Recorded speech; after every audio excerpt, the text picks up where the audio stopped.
जिहाद विरोधी कायदा करण्यासाठी राज्य समिती स्थापन झाल्यानंतर सत्ताधारी आणि विरोधकांमध्ये चांगलीच जुंपल्याचं दिसतंय। प्रेम आणि लग्न कुणाशी करावं याचा संविधानानं प्रत्येकाला अधिकार दिल्याचं म्हणत खासदार सुप्रिया सुळे यांनी राज्य सरकारला सुनावलंय। तर महाराष्ट्राच्या ग्रामीण भागामध्ये लव्ह जिहादच्या वाढत्या घटना पाहता कठोर कायदा होऊन आरोपींना फाशी झाली पाहिजे अशी आक्रमक भूमिका महायुतीच्या नेत्यांनी मांडली। धर्मांतर विरोधी कायद्यासंदर्भात एक समिती स्थापन केली।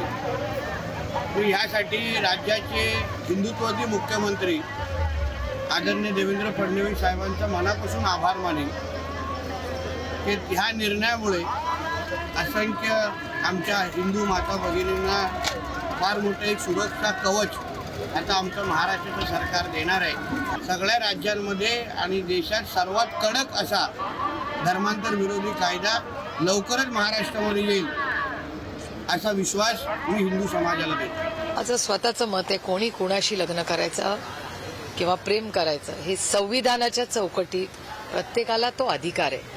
त्याच्यामुळे असे काही विषय आज राज्यासमोर आणि देशासमोर खूप मोठी आव्हानं आहेत। लव्ह जिहादचे प्रकार या मराठवाड्यामध्ये जास्त प्रमाणात होत आहेत। करणारे आरोपी हे कोणत्या जाती धर्माचे सर्वांना माहिती आहेत, म्हणून याचा कायदा कडक कायदा झाला पाहिजे आणि अशांना फासावर लटकवलं पाहिजे अशी स्पष्ट भूमिका आमची आहे। लव्ह जिहादाच्या संदर्भात लव्ह जिहाद असेल त्याबद्दल कारवाई कडक झालीच पाहिजे। प्रचंड ग्रामीण भागामध्ये याचे इतके प्रकरण पुढे येत आहेत तर त्याच्या संदर्भामध्ये लोकांचा दबाव आहे की लव्ह जिहादच्या प्रश्नावर सरकारनं कारवाई केली पाहिजे।